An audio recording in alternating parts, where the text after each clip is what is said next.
अमूमन इस मौजू पर आप जितनी जितनी किताबें देखते हैं, कॉन्फ्रेंसेस देखते हैं, सेमिनार्स देखते हैं, या आम आवाम से हट के जब दो चार पढ़े लिखे लोग बैठते हैं तो मज़ाह के हवाले से बात करना अमूमन उसको दरख़ोर इतना नहीं समझा जाता। मज़ाह लिखने वालों को भी एक तीसरे दर्जे के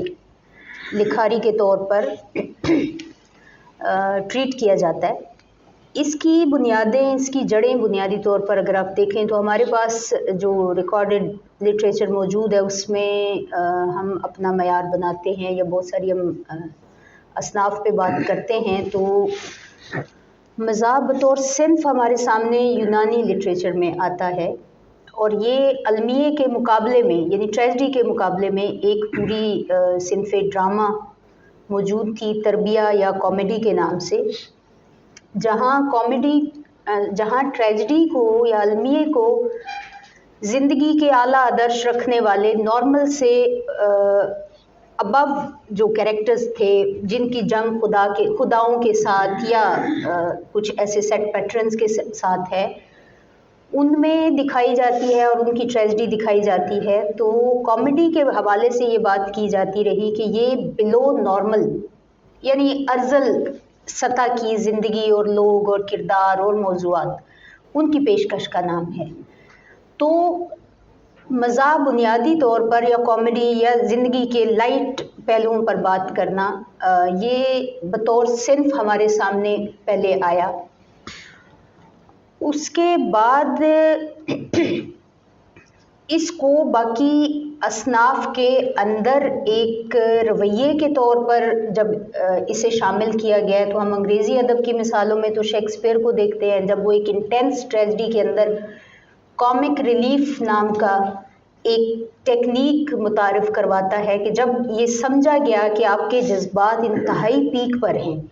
तो उन जज्बात को कंट्रोल करने के लिए और उनका बहुत ज़्यादा इखराज चूँकि इंसान की इमोशनल एनर्जी को ज़ाया करता है, तो उससे बचने के लिए दरमियान में कॉमिक रिलीफ उसने मुतारिफ करवाया। तो वो जो एक सेरेनिटी का, एक संजीदगी का और मुस्तकिल एक कैफियत के तारी रहने वाली डिमांड या तकाजा जो हम ट्रेजेडी से कर रहे थे वो ख़त्म हुआ। हमारे अपने यहाँ बाज़ असनाफ ऐसी रहीं जिनमें सिर्फ और जैसे हज़ल गोई है, जैसे हज्ब लिखी गई, जैसे रेख्ती है, ये असनाफ हमारे यहाँ मौजूद रहीं और इनका मतलब ही यानी इन असनाफ से आपके ज़हन में फ़ौरन मज़ाह का कॉन्सेप्ट आता है। वो मज़ाह क्रूड है, ख़ाम है, ब्लैक कॉमेडी है, सख्त है या किस नोयत का है वो एक अलग मामला है। तो असनाफ से हट के अब ये जैसे उमर ने कहा कि अब चूंकि आपने इसको देख लिया कि ये हर सिन्फ दुनिया का हर मौजू इसकी ज़द पे है, पहले दिन से है। जो हम ग्रीशियन कॉमेडी देखते हैं उसमें खुदाओं से लेके सोशल जो भी जो ताकत के या मुक़्तदर हल्के थे, इन सारी चीज़ों को मौजू बनाया गया था, इन पर लाइटली बात की जाती थी, इनका मजाक उड़ाया जाता था या इनके जो नाहमवारियाँ थी इनके अंदर उनकी तरफ इशारा किया जाता था। तो अब हमने देखा है कि हर मौजू, हर सिन्फ, हर चीज़ मजाक में या मज़ाह में हर चीज़ को हम लाफेबल बना लेते हैं, उसे हंसने के काबिल, हंसी आवर, खंदा आवर बना लेते हैं। तो इसका मतलब ये हुआ कि ये एक रवैया है, ये एक मीडियम है आपके जज्बात या सोच के इजहार का, जो चीज़ों को लाइट बना के यानी एक मकसद के तहत कि किसी चीज़ की ग्रेविटी को, उसकी जितनी ज़्यादा उसमें संजीदगी है, जितना ख़तरा है, जितने मसाइल हैं उनको कम करके पेश करता है। तो अब ये अगर ये एक मीडियम है तो जाहिर है कि इसकी टेक्निक्स हैं।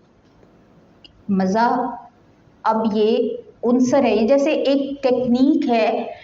एक एलिमेंट है और इसको आप मज़ीद टेक्निक के ज़ोर पर पेश करते हैं। ये सुनने वाले को लाइट इसलिए लग रहा होता है कि वो इसकी शऊरी बुनत से वाकिफ़ नहीं होता, लेकिन लिखने वाले के लिए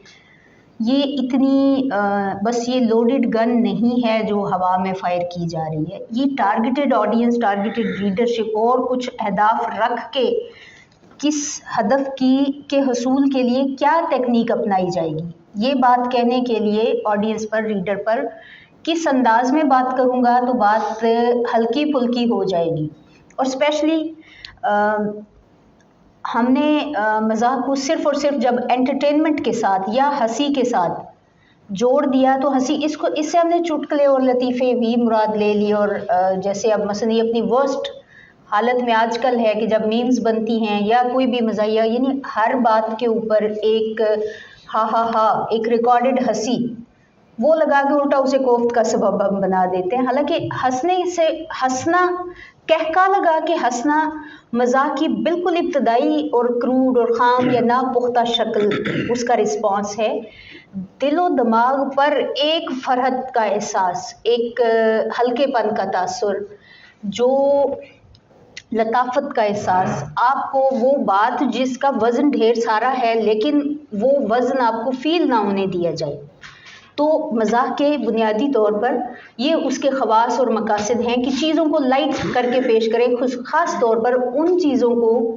लाइट करके पेश करें जिन पर अमूमन हंसी नहीं आती। सो मज़ाक निगारी एक बाकायदा संजीदा अमल है और लिखने वाले के लिए ये मज़ाहिया अमल नहीं है,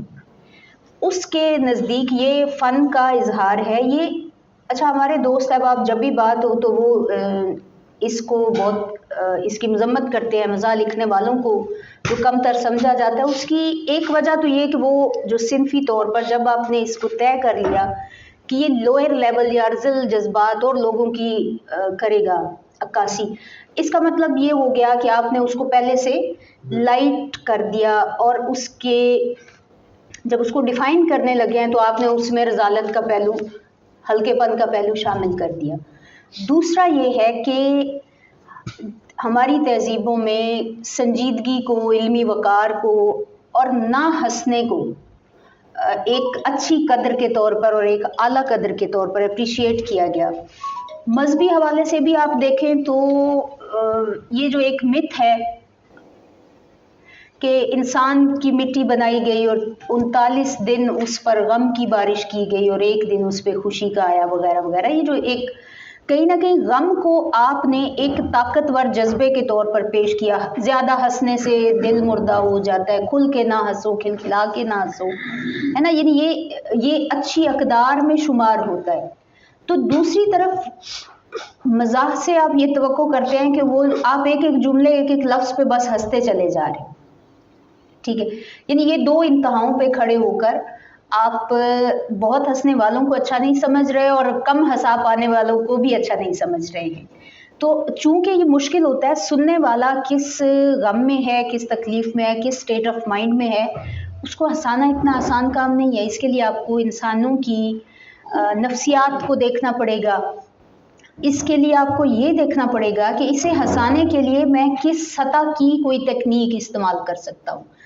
एक बहुत अच्छा कल्चर्ड जोक या जुमला बाज़ औक़ात सिर्फ और सिर्फ ऑडियंस की नाअहली की नज़र हो जाता है, ठीक है।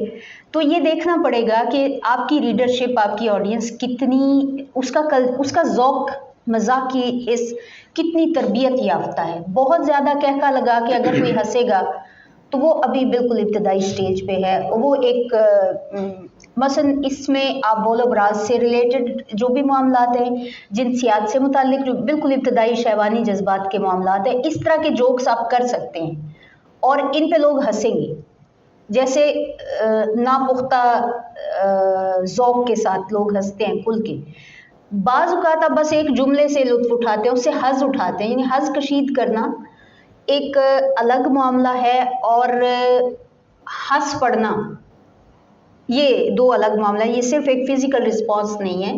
ये एक बाकायदा एक ज़हनी कैफियत है जिसको टारगेट किया जा रहा होता है।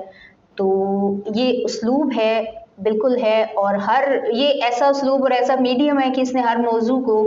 काबिले बहस बना दिया है। बहुत सारी चीज़ें